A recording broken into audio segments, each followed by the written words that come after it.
कुंज बिहारी।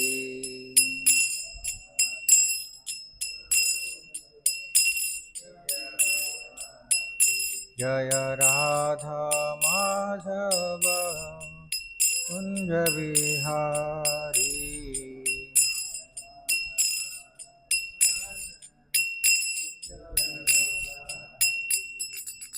गोपी जन वल्लभ गिरिवरधारी।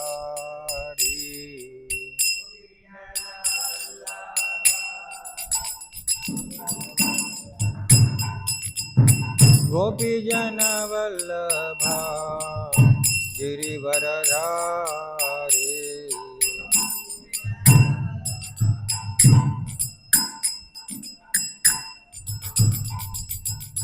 यशोदानंदन व्रज जनरंजन।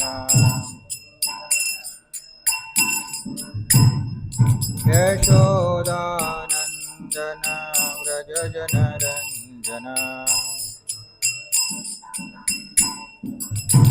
यमुना तीरावनचारी।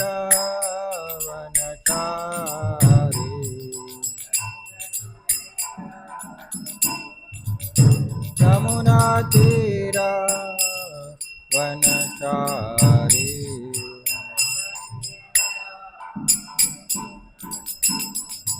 जय राधा माधव कुंज बिहारी।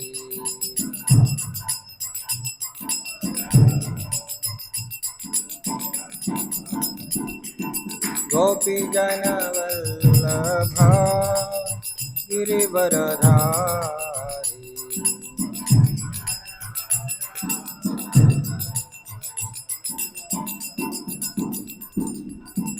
यशोदानंदन व्रज जनरंजन। यमुना तीरावनचारी।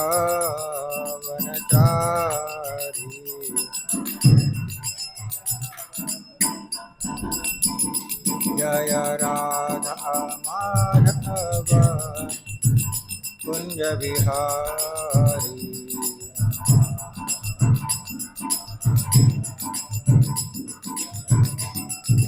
जय राधा माधव कुंज बिहारी।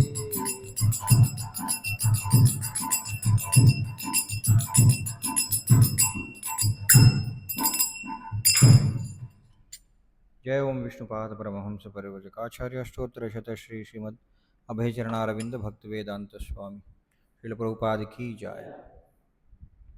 ग्रंथर श्रीमद् भागवतम की जाय।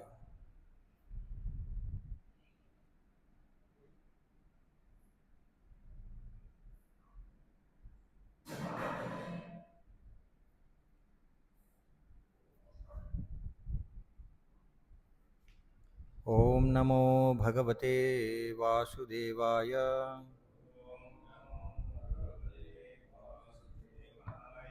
ओम नमो भगवते वासुदेवाय। ओम नमो भगवते वासुदेवाय।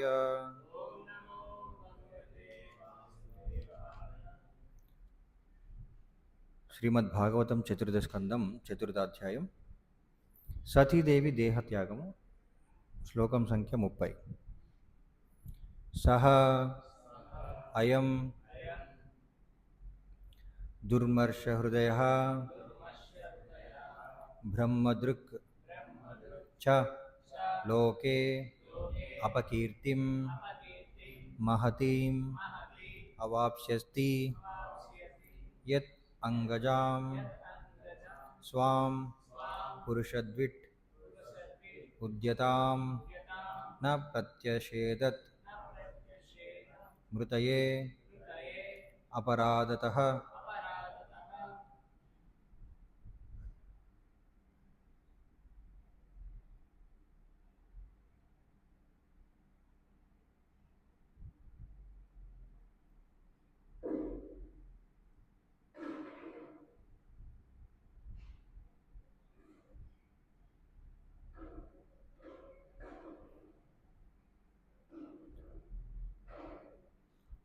सोऽयं दुर्मर्षहृदयो ब्रह्मदृक्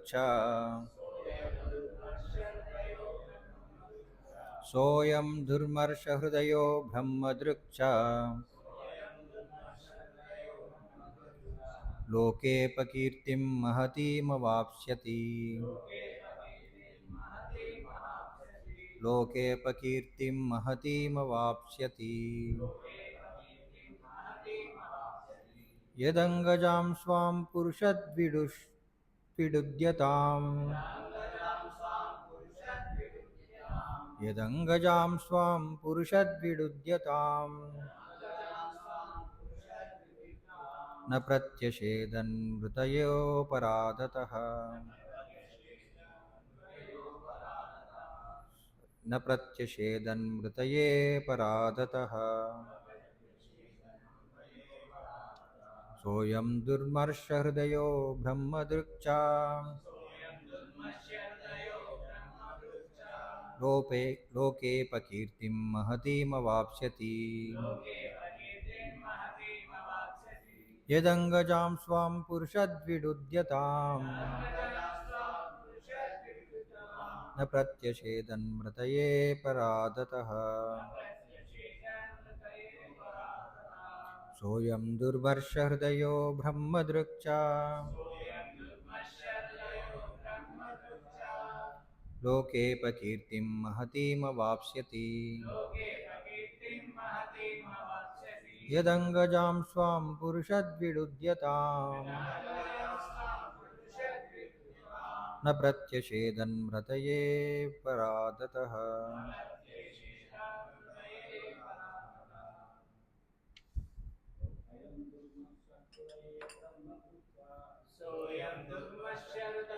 ब्रह्मदृक् लोकेऽपकीर्तिं महतीमवाप्स्यति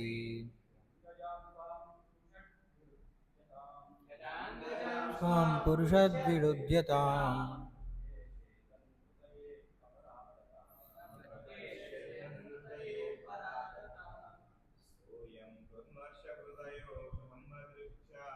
सोऽयं दुर्मर्षहृदयो ब्रह्मदृक् लोकेऽपकीर्तिं महतीमवाप्स्यति स्वां पुरुषद्विदुद्यताम् न प्रत्यषेदन्मृतये पराधतः सोऽयं दुर्मर्षहृदये ब्रह्मदृक् लोकेऽपकीर्तिं महतीमवाप्स्यति यदङ्गजां स्वां पुरुषद्विडुद्यताम् न प्रत्यषेदन्मृतये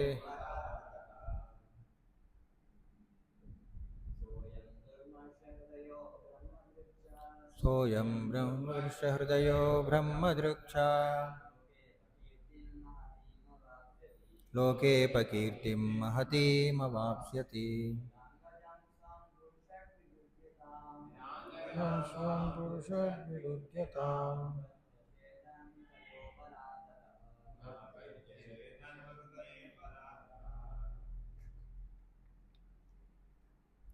ఆన్లైన్లో ఎవరైనా చెప్తారా?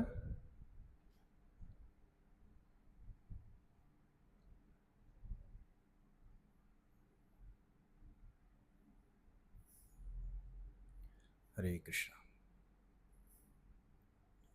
సహ ఇతడు అయం అంతటి దుర్మర్షహృదయ కఠోర హృదయుడు బ్రహ్మదృక్ బ్రాహ్మణత్వమునకు అయోగ్యుడు ఛ మరియు లోకే లోకమునందు అపకీర్తిం అపకీర్తి మహతీం తీవ్రమగు అవాప్స్యతి పొందును యత్ అంగజాం యవ్వాని కుమార్తె స్వాం స్వంత పురుషద్విట్ శివ విరోధి ఉద్యతాం ఉద్యుక్తురాలైన నా ప్రత్యషేదత్ నివారింపలేదు.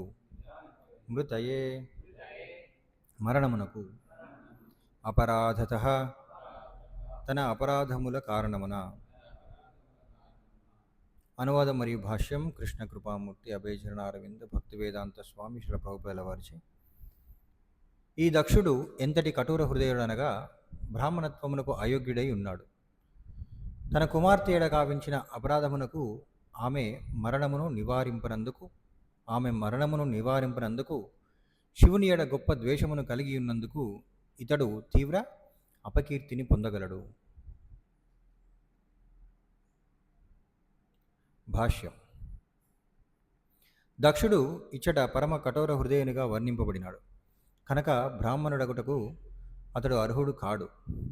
బ్రహ్మదృక్ అను పదమును కొందరు వ్యాఖ్యాతలు బ్రహ్మబంధువు అనగా బ్రాహ్మణ బంధువు అనే అర్థము వచ్చినట్లుగా వివరించిరి. బ్రాహ్మణ వంశమున జన్మించినను బ్రాహ్మణత్వము లేనట్టి వానిని బ్రాహ్మణ బంధువందురు.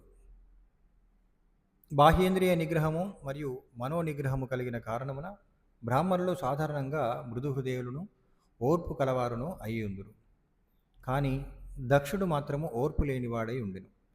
తన అల్లుడగు శివుడు లేచి నిలబడి గౌరవము చూపలేదన్న చిన్న కారణమునకే అతడు ప్రియతనయ మృత్యువును కూడా సహింపగలిగినంతగా క్రోధియును కఠోర హృదయుడును అయ్యెను. ఆహ్వానము లేకపోయినప్పటికీ సతీదేవి పుట్టింటికి చేరి మామ అల్లుండ్ర నడమగల అపార్థమును క్షమింపజేయుటకై మిగుల యత్నించెను. పూర్వకలహముల అన్నింటినీ మరిచి దక్షుడు ఆ సమయమున ఆమెను ప్రేమతో ఆదరించవలసి ఉండెను. కానీ అతడు ఎంత కఠోర హృదయుడయ్యనగా ఆర్యుడు లేదా బ్రాహ్మణుడిని పిలుచుటకు అయోగ్యుడయ్యాను. అందువలన అతని అపకీర్తి ఇంకనూ కొనసాగగలదు. దక్షుడు అనగా దక్షత కలిగినవాడు అని భావం. వందలు వేలాదిగా సంతానమును కనుటలో సామర్థ్యము కలిగినందునే అతనికి ఆ పేరు ఒసగబడినది. అతిగా మైథున సుఖానురక్తులై ఉండి లౌకికులైన వారు ఎంతటి కఠోర హృదయుల అవుదురనగా కొద్దిపాటి అవమానమునికి వారు తమ సంతతి మరణమునైనను సహింపగలరు.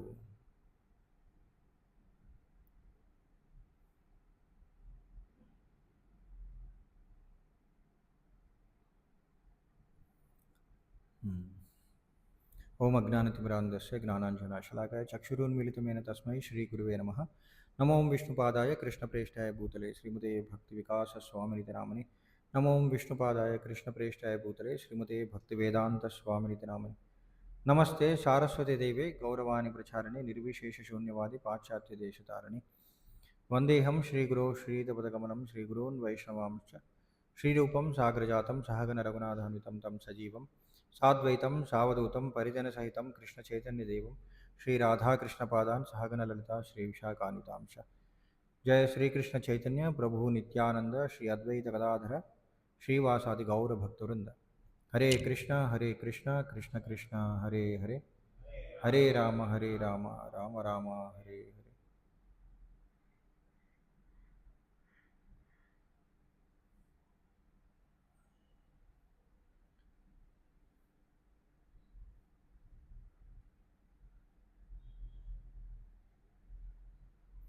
హరే కృష్ణ. సో దక్షుడు శివుడు లేచి నిలబడలేదనే చిన్న అవమానం చేత ఆయన ప్రవర్తించిన విధానం మనం ఇక్కడ చూసినట్లయితే ఈ శ్లోకంలో ఎవరు చెప్తున్నారు? ఈ శ్లోకం గుర్తుందా?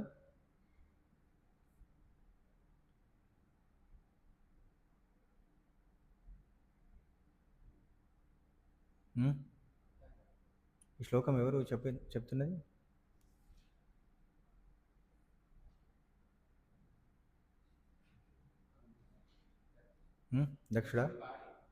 దక్షుడి భార్య.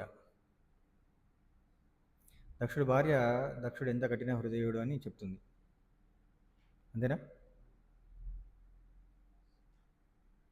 ఎవరు ఈ శ్లోకం చెప్తున్నది?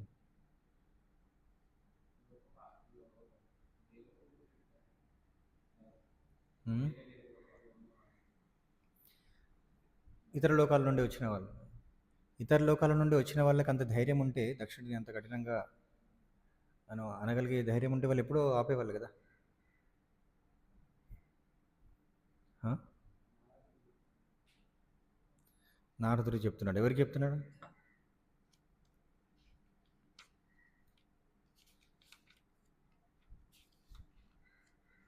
ఎవరికి చెప్తున్నాడు?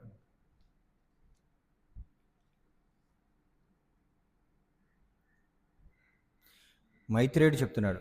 మైత్రేయుడు ఎవరికి? విదురుడికి చెప్తున్నాడు. సో మైత్రేయుడు దక్షుడి యొక్క బుద్ధిని గురించి ఇక్కడ వివరిస్తున్నాడు అనమాట. దక్షుడు అయోగ్యుడు.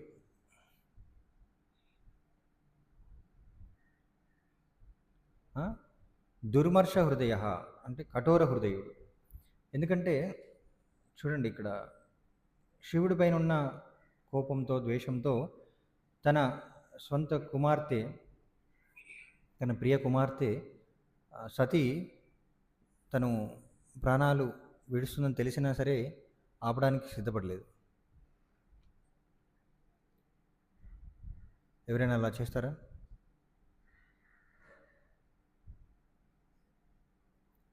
చేస్తారా అలా? చాలామంది చేస్తారు.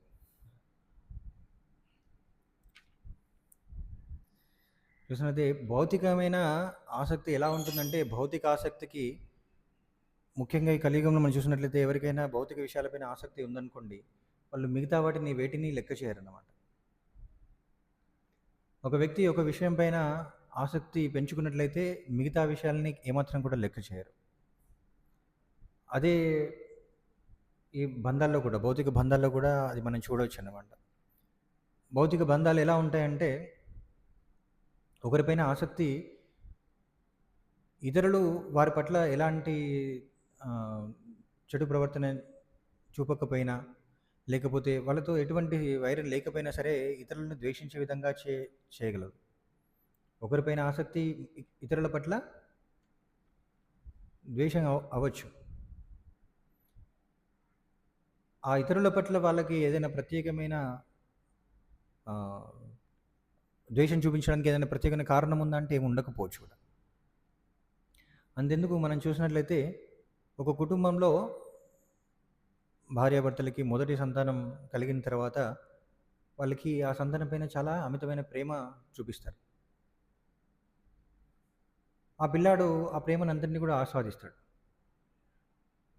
ఎందుకంటే వాళ్ళ తల్లిదండ్రుల యొక్క పూర్తి దృష్టి, ఏకాగ్రత అంటే వాళ్ళు పూర్తిగా పిల్లాడిని చూసుకుంటుంటారు, ఎప్పుడు కూడా గమనిస్తుంటారు, వాళ్ళు పూర్తి ప్రేమను ఆ పిల్లాడిపైనే చూపిస్తుంటారు. కానీ అదే కుటుంబంలో ఇంకొకరు పుట్టారనుకోండి, రెండవ సంతానం కలిగిన తర్వాత తల్లిదండ్రుల ప్రేమ ఏమవుతుంది?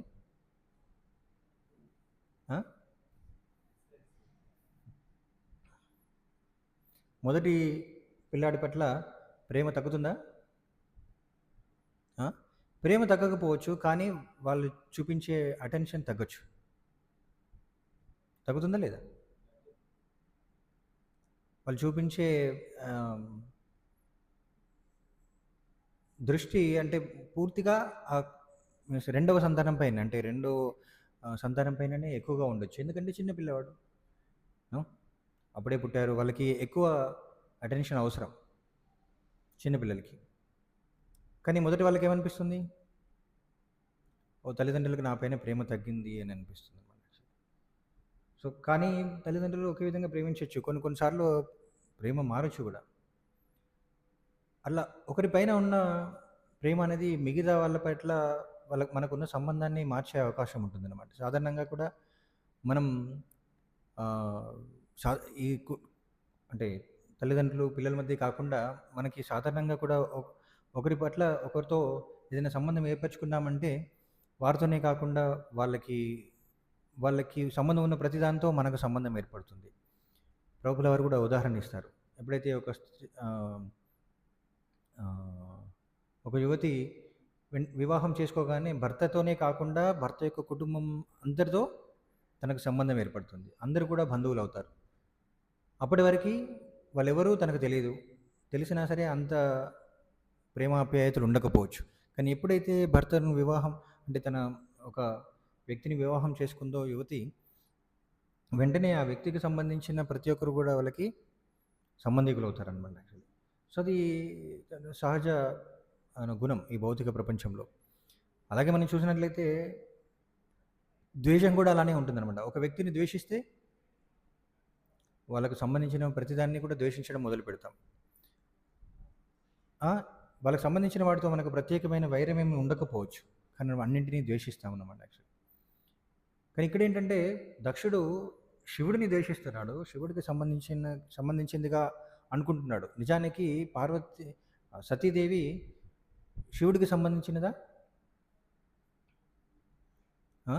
మొట్టమొదటిగా దక్షుడి యొక్క కుమార్తె. తన శరీరం నుండే వచ్చింది. తన శరీరం నుండే శరీరాన్ని తీసుకుంది. మరి దక్షుడికి సహజంగా శివుడి కంటే కూడా దక్షుడికి సతీపైన ఎక్కువ ప్రేమ ఉండాలి. కానీ శివుడి పట్ల ద్వేషం అనేది దక్షుడిని సతీని కూడా ద్వేషించే స్థితికి, అది కూడా ఏంటంట, తను మరణిస్తున్నా సరే, మరణానికి సిద్ధపడినా సరే తను నిలువరించలేదన్నమాట, ఆపలేదు. అందుకని ఇక్కడ ఏమంటున్నారు, కఠిన హృదయుడు అంటున్నాడు అనమాట. చాలా కఠినమైన హృదయం కలవాడు అని మైత్రేయుడు చెప్తున్నాడు. ఎంత కఠిన హృదయుడు అంటే ఇది బ్రాహ్మణ లక్షణం కాదు. బ్రాహ్మణత్వమునకు అయోగ్యుడై ఉన్నాడు. అసలు నిజంగా దక్షుడు బ్రాహ్మణుడా? మరి ఎందుకు మైత్రేయుడు ఇక్కడ దక్షుడికి బ్రాహ్మణ లక్షణాలు లేవని చెప్తున్నాడు?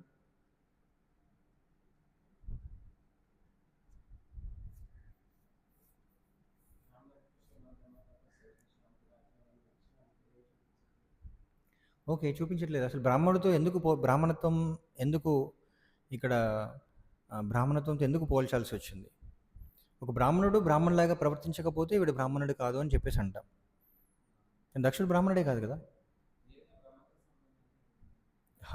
నేరుగా బ్రహ్మతో సంబంధాన్ని కలిగి ఉన్నాడు. సృష్టి ఆరంభంలో ఏంటంటే అప్పుడు ప్రతి ఒక్కరు కూడా, అది కూడా ఏంటంటే మొదటిగా ఆవిర్భించిన ప్రతి ఒక్కరు కూడా దేవతలే కదా. సృష్టి కార్యం కోసం అనేక దేవతల్ని సృష్టించాడు బ్రహ్మ.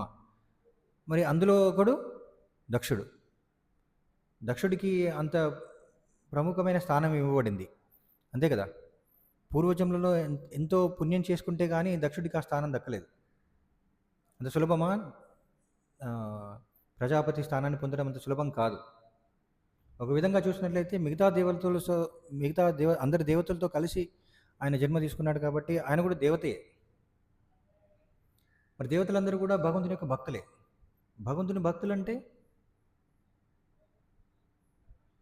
వాళ్ళు బ్రాహ్మణుల కంటే ఉన్నతమైన స్థితిలో ఉండాలి. అవునా కదా? అవును కదా. దేవతలు అంటే ఎవరు? విష్ణు భక్త భవే దైవ కదా. విష్ణు యొక్క భక్తులు అంటే ఈ సృష్టి ఆరంభంలో మరి మొన్న చెప్పుకున్నట్లు దక్షుడు కూడా భక్తుడే, విష్ణుని ఆరాధిస్తున్నాడు. దేవతలందరూ కూడా విష్ణుని ఆరాధించే వాళ్ళే. కానీ దక్షుడు ఇలా ప్రవర్తించడం ఆశ్చర్యకరంగా ఉంటుందన్నమాట. మనం ఎలాగైతే కొన్నిసార్లు మనం చూసాం కదా, ఇంద్రుడు భగవద్భక్తుడు కానీ శుద్ధ భక్తుడు కాకపోవడం వలన భగవంతున్నే పరీక్షించే స్థితికి దిగజారుతాడు అనమాట యాక్చువల్లీ కదా. తన గురువు పట్ల కూడా అపరాధం చేస్తాడు. దానివల్ల ఎన్నో శాపాలని స్వీకరించాల్సి వస్తుంది. ఆ విధంగా మనం చూసినట్లయితే అంటే దేవతల స్థానంలో ఉన్న వాళ్ళు కూడా ఇలా ప్రవర్తించడం అనేది చాలా ఆశ్చర్యకరంగా ఉంటుంది. వాళ్ళు భక్తులు కాబట్టి బ్రాహ్మణుల కంటే ఉన్నత స్థానంలో ఉండాలి కదా. బ్రాహ్మణ లక్షణాలు వాళ్ళలో సహజంగానే ఉండాలి, కానీ వీరిలో లేవు. దక్షుడు ఆ విధంగా ప్రవర్తించట్లేదు. ఎందుకంటే తనకి ఇంకా భౌతిక ఆసక్తి ఉంది కాబట్టి తన శరీరం పట్ల ఉన్న గర్వంతో, అంటే శరీరం వలన కలిగిన గర్వంతో నేను గొప్ప స్థానంలో ఉన్నాను, నాకు అందరూ గౌరవాన్ని ఇవ్వాలి, శివుడితో సహా ప్రతి ఒక్కరు కూడా నన్నే గౌరవించాలి. దక్ష స్థానం తను ఎలా పొందాడు? పూర్వజన్మలో ఎంతో పుణ్యం చేసుకోవడం వలన ఆయనకి అంత గొప్ప స్థానం వచ్చింది. అయినా సరే ఆ పుణ్యం అనేది శివుడిని గుర్తించగలిగే జ్ఞానం ఇవ్వలేకపోయింది.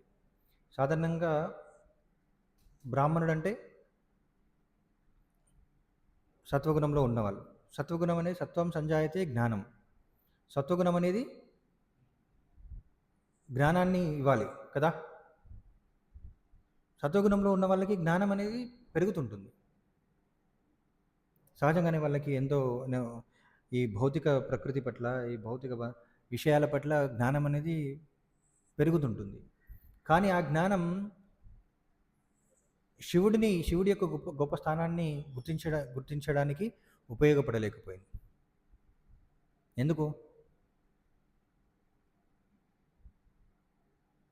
సత్వం సంజాయతే జ్ఞానం. సత్వగుణం వలన జ్ఞానం అనేది రావాలి. ఎందుకు మరి సత్వగుణంలో ఉన్నప్పుడు కూడా దక్షుడు శివుడిని గుర్తింపలేకపోయాడు?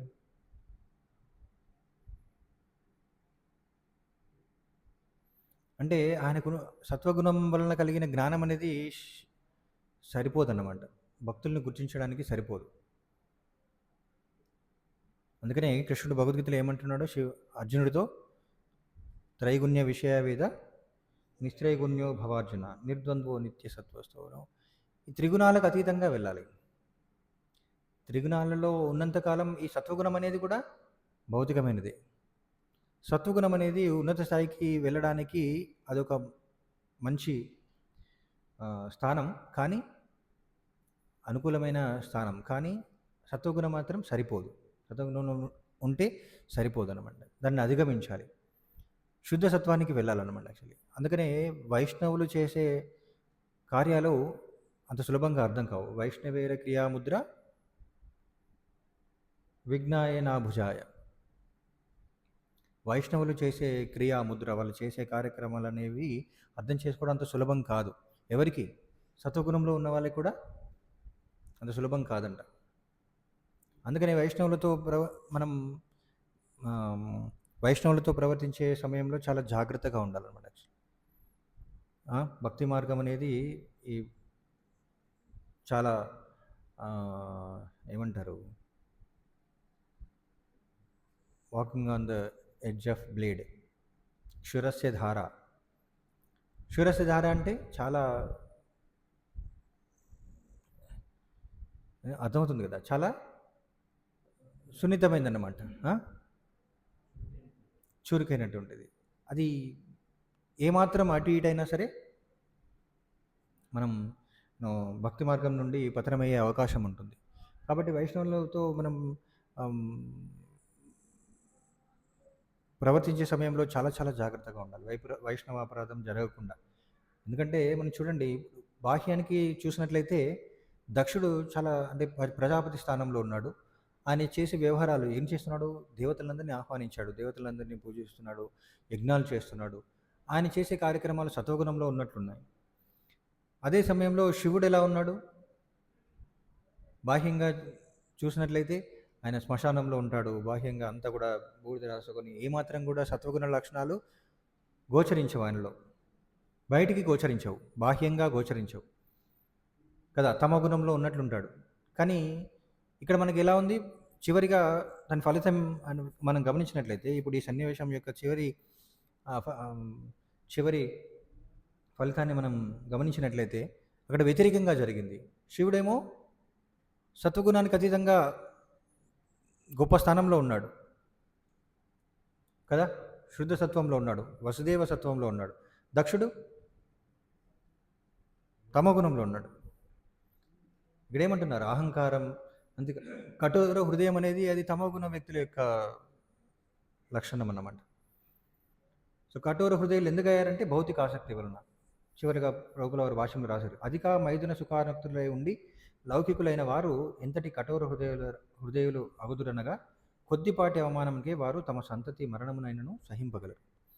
చూడండి, అంత కఠిన హృదయుడు అయిపోయాడు అనమాట. యాక్చువల్లీ బ్రాహ్మణ లక్షణాలు లేవు. బ్రాహ్మణులు సాధారణంగా మృదు హృదయులై ఉంటారు. చాలా మృదు హృదయం ఉంటుంది. ప్రభువుల వారు ఉదాహరణ ఇస్తారు కదా, ఏంటది? బ్రాహ్మణులకి లక్షణం ఏంటి? ఒక బ్రాహ్మణుడు సంధ్యా వందనం చేస్తున్న సమయంలో నదిలో ఒక తేలు కొట్టుకుపోతుంటుందంట. దాన్ని రక్షించడానికి ఆ బ్రాహ్మణుడు దాన్ని పట్టుకుంటాడు.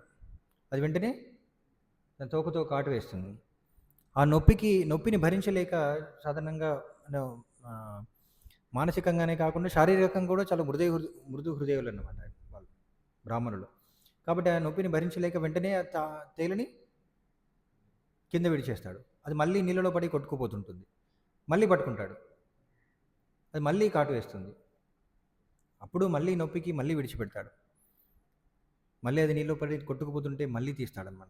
ఇది చూస్తున్న ఇంకొకతను అడుగుతాడనమాట. "ఎందుకు అలా పట్టుకుంటున్నావు? అది మళ్ళీ మళ్ళీ కాటేస్తుంటే ఎందుకు అలా పట్టుకుంటున్నావు?" అంటే అప్పుడు ఏమంటారు? ఆ? ఏమంటాడు ఆ బ్రాహ్మణుడు? ఏమంటాడు? తేలు తన గుణాన్ని అది విడిచిపెట్టట్లేదు. అలాంటప్పుడు నా గుణాన్ని నేనెందుకు నా ధర్మాన్ని తన ధర్మాన్ని అది విడిచిపెట్టట్లేదు. నా ధర్మాన్ని నేనెందుకు విడిచిపెట్టాలంటాడు. అది బ్రాహ్మణుడు అనమాట యాక్చువల్లీ. బ్రాహ్మణుడు అంటే అది సహజంగానే జీవదయ, ఇతర జీవుల పట్ల దయ ఉంటుంది. చాలా మృదువైన హృదయాన్ని కలిగి ఉంటారనమాట. సో కాబట్టి ఆ తేలును రక్షించాలనుకుంటారు. మరి ఇక్కడ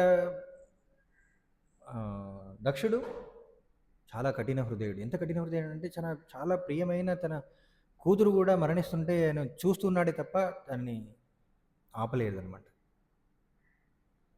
కాబట్టి ఆ బ్రాహ్మణుడికి ఉండవలసిన మృదు స్వభావం ఆయనకి లేదు. కాబట్టి ఆయన బ్రాహ్మణుడు కాదు, భక్తుడు అసలే కాదు. ఆయన బ్రహ్మ బంధువు అంటున్నారనమాట యాక్చువల్లీ. బ్రహ్మబంధు అంటే అలా ఇక్కడ ప్రభులవారి భాష్యంలో రాశారు. కొందరు వ్యాఖ్యాతలు అలా చెప్తుంటారు. నేను బ్రహ్మదృక్ బ్రాహ్మణత్వమునకు అయోగ్యుడు. అంటే అఫ్కోర్స్ నిజానికి అంత స్థానంలో ఉన్నవాళ్ళు భగవంతుని యొక్క భక్తులై ఉండాలి. గొప్ప స్థానంలో ఉండాలి. కానీ ఏంటంటే ఉన్నత స్థానం పొందినంత మాత్రాన ఆ స్థానం కంటే ఖచ్చితంగా పైకి వెళ్తామని గ్యారంటీ లేదు. భౌతిక ప్రపంచంలో ఉన్నంత వరకు, భౌతిక గుణాల ప్రభావంలో ఉన్నంత వరకు ఎప్పుడైనా సరే పతనం అవ్వచ్చు వ్యక్తి. ఎంత గొప్ప స్థానం నుండి అయినా సరే పతనం అవ్వచ్చు. అందుకనే చూడండి అప్పుడే దక్షుడు యజ్ఞాలు చేస్తున్నాడు, భగవంతుని పూజిస్తున్నాడు అంటే సత్వగుణంలో ఉన్నవాడు. కానీ వెంటనే మళ్ళీ తమో గుణానికి పతనం అయిపోయాడు. తన గుణం అనేది మారిపోయింది. అంటే ఒక వ్యక్తి భౌతిక గుణాల ప్రభావంలో ఉన్నప్పుడు ఎప్పుడైనా సరే తన యొక్క గుణం అనేది మారిపోవచ్చు. ఒక రోజు ఒక వ్యక్తి మంచివాడు ఉండొచ్చు, తర్వాత రోజు తమో గుణ లక్షణాలని చూపించవచ్చు. అప్పుడు అలాంటి వ్యక్తిని మనం ఎలాంటి వాడని తెలుసుకోవడం చాలా కష్టం కదా.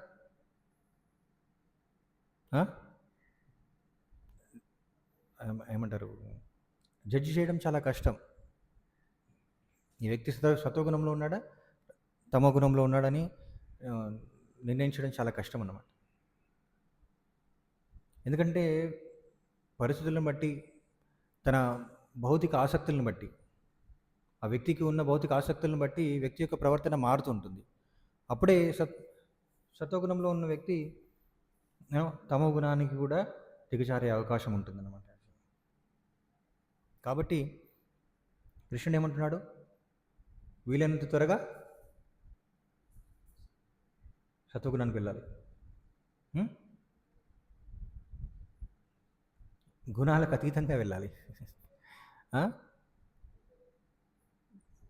నిస్త్రైగుణ్యో భవార్జున. ఈ గుణాలకు అతీతంగా వెళ్ళాలి. గుణాలకు అతీతంగా వెళ్ళాలంటే చాలా కఠినమైన సాధన అవసరం అన్నమాట. యాక్చువల్లీ చాలా కాన్షియస్గా ఉండాలన్నమాట. యాక్చువల్లీ ఎప్పుడు కూడా చాలా అంటే ఆధ్యాత్మిక దృష్టితోనే ప్రతిదీ కూడా ఏ కార్యం చేసినా కూడా ఆధ్యాత్మిక దృష్టితో చేయాలన్నమాట. సో అందుకనే మనం చూస్తుంటాం చాలామంది ఈ భౌతిక విషయాల పట్ల, ఈ సమాజం పట్ల విరక్తి చెంది ఆధ్యాత్మిక మార్గానికి వస్తారు. ఆధ్యాత్మిక మార్గానికి వచ్చిన తర్వాత ఎన్నో సత్వగుణం అలవాట్లు చేసుకుంటారు. వాళ్ళు ఎంతో మార్పు కలుగుతుంది. కానీ వాళ్ళు వీళ్ళంత త్వరగా ఈ గుణాలని అధిగమించలేకపోతే ఏమవుతుంది? మళ్ళీ తిరిగి భౌతిక ఆసక్తుల్ని పెంచుకుంటారు. మళ్ళీ పతనమయ్యే అవకాశం ఉంటుంది. పతనమైపోతారు. మళ్ళీ భౌతిక విషయాల పట్ల ఆసక్తి అనేది పెంచుకుంటారు. సో ఆ విధంగా మనం ఎంతోమందిని చూస్తుంటాం. సో కాబట్టి కృష్ణుడు ఏం చెప్తున్నాడంటే వీలైనంత త్వరగా శుద్ధ సత్వానికి రావాలన్నమాట. యాక్చువల్లీ సత్వగుణంలో ఉండడం మంచిదే. అది భక్తికి అనుకూలమైనది, భక్తియుక్త సేవకు అనుకూలమైనది. కానీ భక్తియుక్త సేవా సాధనలో ఆ వ్యక్తి త్వరగా శుద్ధ సత్వానికి రావాలన్నమాట. యాక్చువల్లీ మనం శుద్ధ సత్వానికి వచ్చినప్పుడు మాత్రమే ఇంతకుముందు మనం చెప్పుకున్నట్టు ఏంటంటే అప్పుడు భక్తుల్ని గుర్తించగలుగుతాం. లేకపోతే జ్ఞానం ఉన్నప్పటికీ, అంటే సత్వగుణం అనేది ఎంతో జ్ఞానాన్ని ఇస్తుంది, కానీ ఆ జ్ఞానం సంపూర్ణం అవ్వదన్నమాట. జ్ఞానం సంపూర్ణం అవ్వదు. సో మనం చూస్తున్నాం ఎంతోమంది మాయావాదులు, శూన్యవాదులు, లేకపోతే రకరకాల ఇతర యోగ మార్గాల్లో ఉన్న వాళ్ళు కూడా వాళ్ళు సత్వగుణ లక్షణాన్ని కలిగి ఉంటారు. వాళ్ళ యొక్క ఆచార వ్యవహారాలన్నీ కూడా సత్వగుణంలోనే ఉంటాయి. కానీ అంతిమంగా మనం చూసినట్లయితే వాళ్ళు సత్వగుణంలో శుద్ధ సత్వానికి చేరుకోగలరా అంటే అది గ్యారంటీ లేదనమాట. వాళ్ళు మళ్ళీ పతనమయ్యే అవకాశం ఉంటుంది. మాయావతుల యొక్క ప్రవర్తన మనకి ఏమంటారు,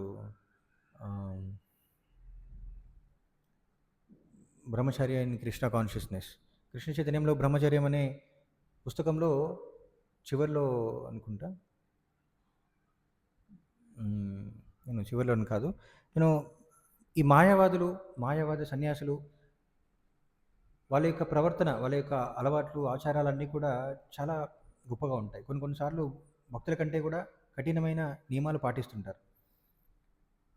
శుచి, శుభ్రత, ఏంటి ఆచార వ్యవహారాలన్నీ కూడా చాలా కఠినంగా పాటిస్తుంటారు. కానీ వాళ్ళు భక్తుల్ని అర్థం చేసుకోలేరు, భగవంతుడిని అర్థం చేసుకోలేరు. మరి అలాంటప్పుడు వాళ్ళ యొక్క జ్ఞానం అనేది వృధా, అవునా కదా? వాళ్ళు ఎంత జ్ఞానవంతులైనా కావచ్చు, భౌతికంగా వాళ్ళు గొప్ప జ్ఞానాన్ని కలిగి ఉండొచ్చు, కానీ భగవంతుడిని సరిగా అర్థం చేసుకోలేకపోతే ఆ జ్ఞానం అంతా కూడా వృధా అన్నమాట. అవునా కదా? సో అలా మనకి సత్వగుణం అనేది ఉపయోగకరం, అంటే మనం భక్తిలో పురోగతి చెందడానికి చాలా ఉపయోగపడుతుంది. కానీ అక్కడనే నిలిచిపోకూడదు అన్నమాట. ఈ మరి ఎంతో పూర్వజన్మలో ఎంతో తపస్సు చేశాడు, ఎంతో పుణ్యం చేసుకున్నాడు కాబట్టి ప్రజాపతి స్థానాన్ని పొందాడు దక్షుడు. అయినప్పటికీ కూడా శివుడిని అర్థం చేసుకోకపోవడం వల్ల ఆయన పతనమైపోయాడు అనమాట. యాక్చువల్లీ తర్వాత శ్లోకాల్లో చూస్తుంటాం. ఆయన మళ్ళీ జంతు స్థాయికి దిగజారాడు అనమాట. యాక్చువల్లీ అవునా, అంతే కదా? జంతు తలను శిరస్సును పొందవలసి వచ్చింది. జంతు స్థాయి అంటే చాలా హీనమైంది. సో ప్రజాపతి స్థానం నుండి ఒక జంతు స్థాయికి పడిపోవడం అంటే అది డ్రాస్టిక్ చేంజ్ అంటారు కదా, డ్రాస్టిక్ షిఫ్ట్. చైతన్యం అనేది చాలా దిగజారిపోయింది అన్నమాట. యాక్చువల్లీ అది అఫ్కోర్స్ దిగజారిపోవడం అంటే సాధన కాదు, ఎందుకంటే శివుడు లాంటి గొప్ప భక్తుడికి ఆయన అపరాధం చేశాడు కాబట్టి ఆయన యొక్క పతనం అనేది చాలా డ్రాస్టిక్ అనమాట. యాక్చువల్లీ కాబట్టి మనం దీని నుండి మనం ఏం నేర్చుకోవాలంటే, అంటే ఆఫ్కోర్స్ మన ఏదైనా సరే మనకు భాగవతంలోనే కాదు, శాస్త్రంలో వచ్చే ఈ విషయాలని వివరించబడిన ఈ విషయాలన్నిటి నుండి మనం ఏంటంటే ఎవరు ఎలాంటి వారని మనం నిర్ణయించడం సాధ్యం కాకపోవచ్చు చాలాసార్లు. అంటే దక్షుడు ఇలాంటి వాడు, శివుడు అలాంటి వాడు, సతీ ఇలాంటిదని మనం ఒక నిర్ణయానికి రావాల్సిన అవసరం లేదు. కానీ ఆ సందర్భాలను బట్టి, ఆ సన్నివేశాలను బట్టి మనం ఎన్నో నేర్చుకోవచ్చు అన్నమాట. మనం ఎలా ప్రవర్తించాలి, ఎలా ప్రవర్తించకూడదు, ఎప్పుడు జాగ్రత్తగా ఉండాలి, ఎటువంటి సందర్భాల్లో జాగ్రత్తగా ఉండాలి, ఎటువంటి సందర్భాలు ఎటువంటి పరిస్థితులకు దారి చేసే అవకాశం ఉంటుంది, అవన్నీ అర్థం చేసుకోవచ్చు. ఆ అర్థం చేసుకున్నది పాటించడానికి ప్రయత్నించాలి. అంతేకాని ఇప్పుడు బ్రహ్మ కుమార్తె వెనుక పరిగెడతాడు కదా, సో కాబట్టి తను మంచివాడా చెడువాడా దానివల్ల ఉపయోగం లేదు. ఆ సన్నివేశం ద్వారా మనం ఏం నేర్చుకోవాలి అనే విషయం పట్ల మనం దృష్టి కేంద్రీకరించాలి. అంతేకాని వాళ్ళను నిర్ణయించడానికండి శాస్త్రంలో వివరించిన వ్యక్తుల యొక్క క్యారెక్టర్, వ్యక్తిత్వం నిర్ణయించాల్సిన అవసరం లేదు. ఎందుకంటే ప్రతి ఒక్కరు కూడా వాళ్ళు పూర్వజన్మలో చేసిన కర్మ వలన అంతేకాకుండా ప్రస్తుత పరిస్థితుల వలన ఒక్కొక్కసారి ఒక్కొక్క విధంగా ప్రవర్తిస్తుంటారు. మనం చూసాం భాగవతంలో ధ్రువుడు కూడా తన తల్లి చేత అవమానింపబడ్డాడని చెప్పేసి చాలా క్రోధంతో ఆయన తపస్సు చేయడానికి వెళ్తాడు. నిజానికి అక్కడ తన తల్లి ఆ, అవమాని తల్లి మాటలతో అవమానించిన దానికంటే కూడా తండ్రి నిశ్శబ్దం అనేది ఆయన ఎక్కువ అవమానంగా స్వీకరించాడనమాట. అవునా కదా? అవమానింపబడడం అంటే కేవలం మన ఎవరో మాటలతో ఏదో అనాలని కాదు. కొన్నిసార్లు ఎలా ఉంటుందంటే మన ఆసక్తి, ఒకరి పట్ల మనకు ఆసక్తి ఉందనుకోండి, వాళ్ళ యొక్క ఆ, ఏమంటారు, నిశ్శబ్దం అవమానం కంటే కూడా ఎక్కువ బాధను కలిగిస్తుంది. అంటే నిశ్శబ్దం అనేది అవమానం కంటే హీనమైందని కాదు, కానీ మన ఆసక్తిని బట్టి అలాంటి ప్రభావాన్ని చూపించవచ్చు కదా. నేను ధ్రువుడు తన తల్లి మాటలు అన్నదాన్ని అవమానింపబడిన దానికంటే తండ్రి మాట్లాడకుండా ఉన్నాడు. ఆయన అది ఎక్కువ అవమానంగా స్వీకరించాడు అన్నమాట. సో తర్వాత ఏం చేశాడు? తర్వాత తపస్సు చేశాడు, భగవంతునే సాక్షాత్కరింపజేసుకున్నాడు. కానీ తర్వాత కాలంలో తను రాజు అయిన తర్వాత తన తమ్ముడిని చంపారని చెప్పేసి యక్షులు గంధర్వులపైన యుద్ధానికి వెళ్తాడనమాట. యాక్చువల్ అక్కడ చివరికి మళ్ళీ బ్రహ్మ దేవతలు వచ్చేసి ఆయన ఆపాల్సి ఉంటుంది కదా. మరి ఎందుకు అలా ప్రవర్తించాడు? ఆయనకు తెలీదా ఈ భౌతిక ప్రపంచం యొక్క గుణం గురించి? ఆయనకు తెలీదా? తెలియకుండానే భగవంతుని ఎలా సాక్షాత్కరింప చేసుకోగలుగుతున్నాడు?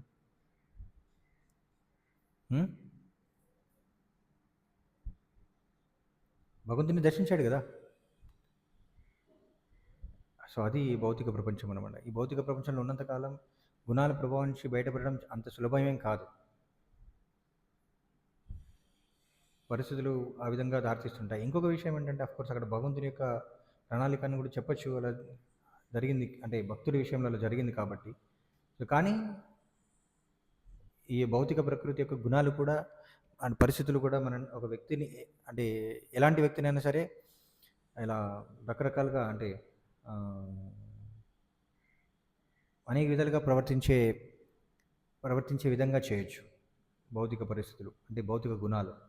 సో కాబట్టి మనం ఎప్పుడు కూడా చాలా చాలా జాగ్రత్తగా ఉండాలన్నమాట. యాక్చువల్లీ వీలైనంత, అందుకని కృష్ణుడు చెప్పినట్లు వీలైనంత త్వరగా గుణాలను అధిగమించాలి,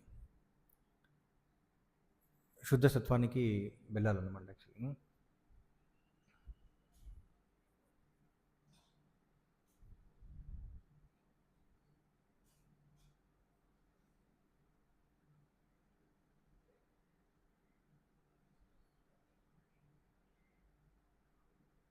హరే కృష్ణ.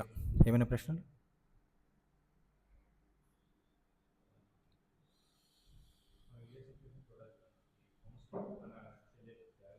యా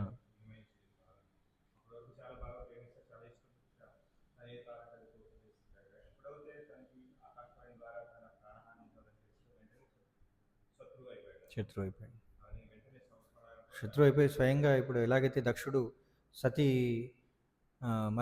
మరణిస్తున్నా సరే కఠిన హృదయుడు అయిపోయాడో, కంసుడు ఏం చేశాడు? తనే స్వయంగా తన సోదరిని చంపడానికి సిద్ధపడ్డాడు అనమాట. ఎందుకు అలా చేశాడు?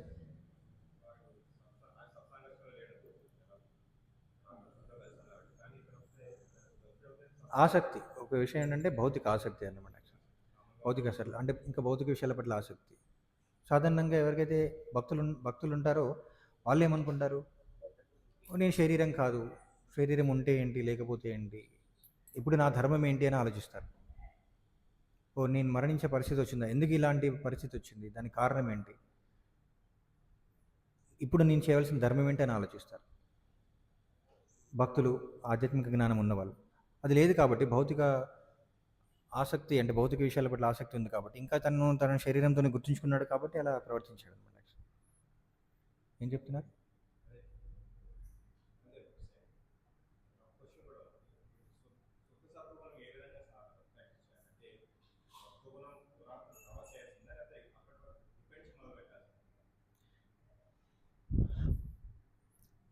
ఒక వ్యక్తి శుద్ధ సత్వగుణానికి ఎలా వెళ్ళాలి, అది ఎలా మనం యా సత్వగుణం ఏంటంటే మనం ఈ విద్యుక్త ధర్మాలను నిర్వహించినప్పుడు వ్యక్తి సహజంగానే సత్వగుణ స్థాయికి ఎదుగుతాడు. అంటే వి వర్ణ ఆశ్రమ స్థాయిని బట్టి ఒక వ్యక్తి తన విద్యుక్త ధర్మాలని నిర్వర్తించినట్లయితే ధర్మాన్ని పాటిస్తున్నాడు కాబట్టి ఆ సత్వగుణ స్థాయికి వెళ్ళగలుగుతాడు అనమాట. శుద్ధ సత్వానికి వెళ్ళాలంటే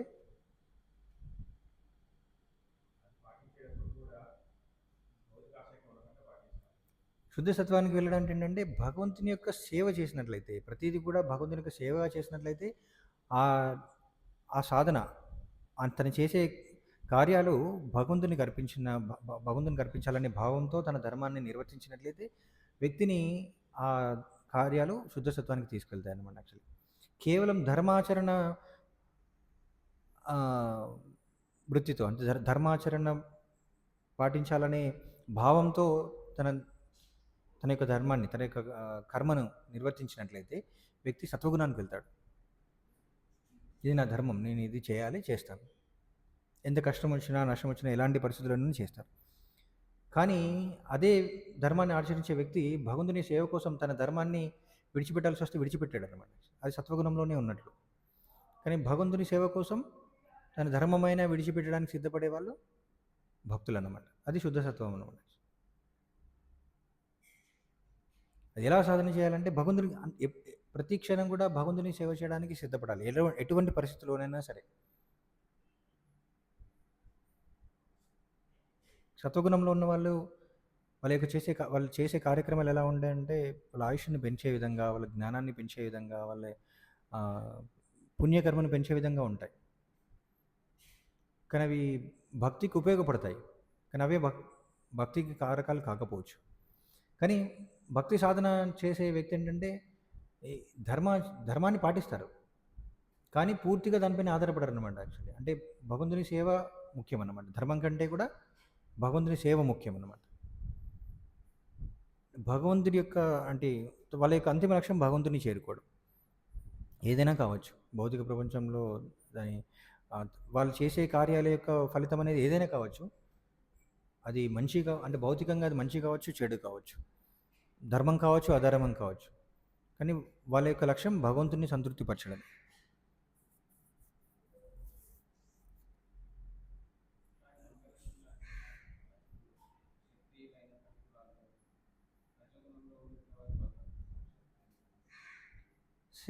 రజోగుణం క్షత్రియులు రజోగుణంలో ఉంటారు అన్నంత మాత్రాన వాళ్ళు పూర్తి రజోగుణంలో ఉన్నట్లు కాదు. క్షత్రియుడు తన ధర్మాన్ని శాస్త్రానుసారంగా తన ధర్మాన్ని పూర్తిగా పాటించినట్లయితే ఆయన సత్వగుణంలో ఉన్నట్లు. ఎందుకంటే ధర్మాన్ని పాటించడం సులభం కాదు. ఇంద్రియ నిగ్రహణ ఉంటే కానీ పూర్తిగా అన్ని సందర్భాల్లో ధర్మాన్ని పాటించలేరు అన్నమాట. ఇంద్రియ నిగ్రహణ, మనస్సును నిగ్రహించుకోవడం అనేది క్షత్రియులు కూడా అవసరమే. క్షత్రియులు ఇంద్రియాలను, మనసును నిగ్రహించుకోకపోతే వాళ్ళ యొక్క రజోగుణాన్ని ఏం చేస్తారంటే వాళ్ళు ఇంకా ధర్మంగా ఉపయోగించలేరు అన్నమాట. వాళ్ళ అహంకారాన్ని చూపించడం, అధికారాన్ని దుర్వినియోగపరిచే అవకాశం ఉంటుంది కేవలం రజోగుణం ఉన్నట్లయితే. కానీ అది వాళ్ళ యొక్క రజోగుణం అనేది వాళ్ళలో సహజంగా వాళ్ళు పొందిన రజోగుణం, ఆ శరీరం ద్వారా పొందిన రజోగుణం అనేది ధర్మం చేత ఎప్పుడైతే గైడ్ చేయబడిందో అప్పుడు అది సత్వగుణం అన్నమాట. వాళ్ళు సత్వగుణంలో ఉన్నట్లే. అర్థమవుతుందా? శూద్రుడైనా కావచ్చు. శూద్రుడు తన ధర్మాన్ని శాస్త్రానుసారంగా, ఆఫ్కోర్స్ శాస్త్ర నియమాలు ఎక్కువగా ఉండవు శూద్రులకి, కానీ తన పరిమితులు తెలుసుకొని ఆ పరిమితులకు లోబడి శూద్రుడు తన ధర్మాన్ని నిర్వర్తించినట్లయితే తను కూడా సత్వగుణంలో ఉన్నట్లే. శూద్రుడు తన అధికారాన్ని మించి ఆశించకుండా, ఎందుకు నేను మిగతా వాళ్ళతో సమానం కాదు, నాకెందుకు ఉన్నతమైన అర్హత లేదు, హక్కులు లేవు అని అనుకున్నట్లయితే అని దిగజారిపోయినట్టు అనమాట. అప్పటికే తమగుణంలో ఉంటారు. అది ఇంకా అహంకారం, అది రాక్షసత్వం అని చెప్పచ్చు. ఇప్పుడు ఇక్కడ దక్షుడు సత్వగుణంలో ఉన్నాడు, కానీ ఒక విధంగా చూసినట్లయితే రాక్షస గుణాన్ని ప్రదర్శిస్తున్నాడు. సత్వగుణ రాక్షసుడు అన్నమాట. అంతే కదా, కన్న కుమార్తెని చంపుకోవడం అంటే ఏంటి? రాక్షసులే కదా అలా చేస్తారు, అవునా కదా? సో అలాంటిది అనమాట. అలానే అంటే తన ధర్మాన్ని ప్రతి ఒక్కరు కూడా వాళ్ళ వాళ్ళ ధర్మాన్ని, శాస్త్రం విధించిన ధర్మాన్ని పాటించినట్లయితే వాళ్ళు సత్వగుణంలో ఉన్నట్లే. అందుకనే గుణాలనేవి బ్లంట్‌గా కాదనమాట యాక్చువల్లీ. ఒక వ్యక్తి సత్వగుణంలో ఉన్నారంటే 100% సత్వగుణంలో ఉన్నట్లు కాదు. మిగతా గుణాల యొక్క ప్రభావం కూడా ఉంటుంది. అంటే అనేక విషయాల్లో సత్వ, రజస్, తమో గుణాల యొక్క ప్రభావం వేరు ఉంటుందన్నమాట. ప్రతి విషయంలో మారొచ్చు. సహజంగా వాళ్ళ శరీరం అనేది ఒక గుణంలో ఉండొచ్చు, సత్వగుణంలో ఉండొచ్చు. కానీ వాళ్ళ యొక్క అలవాట్లు తమో గుణంలో ఉండొచ్చు, రజోగుణంలో ఉండొచ్చు. ఒక బ్రాహ్మణుడు సహజంగానే వాళ్ళకి శాస్త్రాన్ని నేర్చుకోవాలనే కోరిక అంటే శాస్త్రాన్ని నేర్చుకునేంత జ్ఞానం ఉంటుంది, బుద్ధి ఉంటుంది, ఆ మెమరీ పవర్ ఉంటుంది. ఇవన్నీ కూడా సహజంగా బ్రాహ్మణుల యొక్క లక్షణాలు. బుద్ధి ఉంటుంది, కానీ దాన్ని రజోగుణ ప్రభావం చేత తన లాభానికి ఉపయోగించుకోవచ్చు. నేను చాలా గొప్ప జ్ఞానిని, నన్ను ఎవరు ఓడించే వాళ్ళు లేరు, నేను అందరినీ ఓడిస్తాను. మనం చూసాం కదా, ఎవరు చైతన్య మహాప్రభువుని ఓడించడానికి ఎవరు దిగ్విజయ పండిత్ వచ్చేసి ఏం చేస్తాడు, అందరితో పోటీ పడుతుంటాడు అనమాట. నాకంటే జ్ఞానవంతుడు ఏం లేడు. వాళ్ళ యొక్క అలవాట్లు, వాళ్ళ యొక్క ఆచారాలు అన్నీ కూడా సత్వగుణంలోనే ఉంటాయి. కానీ ఆ భావం ఇతరులతో పోటీ పడాలి, ఆ భావం ఎలాంటిది? రజోగుణం ప్రభావంతో రజోగుణంతో కూడుకుందనమాట. కానీ మరి ఆయన బ్రాహ్మణుడు అంటే బ్రాహ్మణుడే, కానీ రజోగుణ ప్రభావం వారిపైన ఎక్కువైనప్పుడు అలా ప్రవర్తిస్తారనమాట. అలా క్షత్రియుడు ఏంటంటే, క్షత్రియుడు సహజంగా తన యొక్క శరీరం రజోగుణంతో నిండి ఉండొచ్చు, అంటే రజోగుణ ప్రభావంతో ఉండొచ్చు. కానీ తన ధర్మాన్ని పాటించినట్లయితే సత్వగుణంలో ఉన్నారని చెప్పొచ్చు అన్నమాట. ఎందుకంటే క్షత్రియులైనా సరే వాళ్ళ ధర్మం సంపూర్ణంగా పాటించాలంటే ఇంద్రియ నిగ్రహణ అనేది అవసరం, మనస్సు నిగ్రహించుకోవడం అవసరం.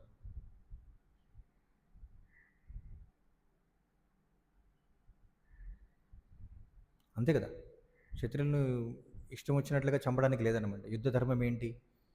ఎంత చనిపోయే పరిస్థితి వచ్చినా సరే వెనకాల నుంచి చంపకూడదు, శత్రువుని వెనక నుంచి చంపకూడదు. అవకాశం ఉంటే ఏం చేస్తారు? వెనక నుంచి చంపేస్తారు. కానీ ధర్మం పాటించే వాళ్ళు ఏం చేస్తారు? లేదు, ధర్మంగా నేను యుద్ధంలో గెలవాలి, ధర్మాన్ని పాటించాలనుకునే వాళ్ళు అలా చేయరన్నమాట. వాళ్ళు సత్వగుణంలో ఉన్నట్లే.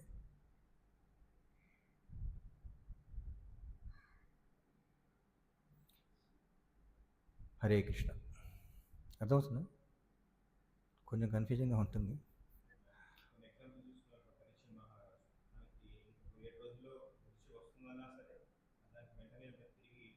యా, సహజంగా పరీక్షిత్ మహారాజ్ అంటే ఆయన క్షత్రియుడు, తన దేహం క్షత్రియ దేహం, క్షత్రియ లక్షణాలే కలిగి ఉంటాడు. కానీ సాధారణమైన క్షత్రియులైతే అలా ఎవరైనా వాళ్ళు చనిపోతారని తెలిసినప్పుడు వెంటనే ఆతృత వాళ్ళు రక్షించుకోవడానికి రకరకాల ప్రయత్నాలు చేస్తారు. లేకపోతే ఎవరైతే శత్రువు అని అనుకుంటారో వాళ్ళని చంపడానికి ప్రయత్నిస్తారు,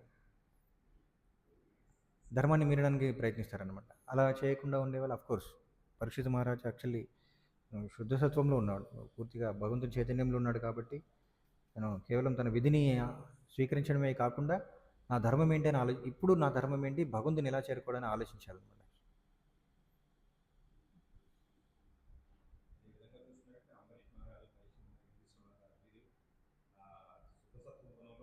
అవును, వాళ్ళందరూ కూడా ఆధ్యాత్మిక చైతన్యంలో ఉన్నారు. వాళ్ళు కేవలం వాళ్ళ ధర్మం ఏంటో పాటించడమే కాకుండా వాళ్ళ ధర్మాన్ని పాటిస్తూ భగవంతుని ఎలా చేరుకోగలరు. సో అందుకని అంటారు కదా, మనం ఒకసారి చర్చించుకున్నాం కదా, మనం చేసే ప్రతి కార్యం, ప్రతిరోజు ప్రతి ఒక్కరు కూడా చేసే కార్యాలు దానిలో 3 విషయాలు చూసుకోవాలని చెప్పుకున్నాం. ఏంటది గుర్తుందా?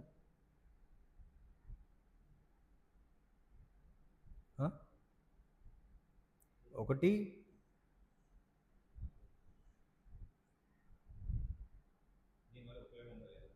అది మనల్ని పవిత్రం చేస్తుందా లేదా, మనం చేసే కార్యం అనేది మనం పవిత్రం కావడానికి ఉపయోగపడుతుందా లేదా. 2, ప్యూరిటీ అండ్ ప్లెజర్, భగవంతుని సంతృప్తి కోసం ఉపయోగపడుతుందా లేదా, అంటే భగవంతుని సంతృప్తి పరుస్తుందా లేదా మనం చేసే కార్యం. 2. 3వది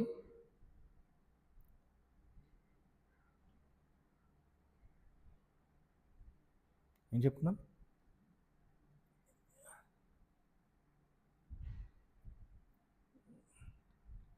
మనల్ని పవిత్రీకరిస్తుందా లేదా, భగవంతుని సంతృప్తి కోసం చేస్తున్నాం, ఇంకొకటి మొన్న మొన్న చెప్పుకున్నాం కదా, 3 ఉండాలన్నమాట యాక్చువల్లీ.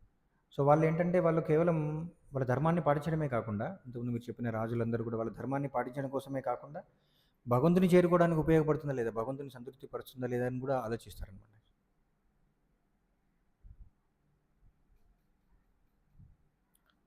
ఆ విధంగా.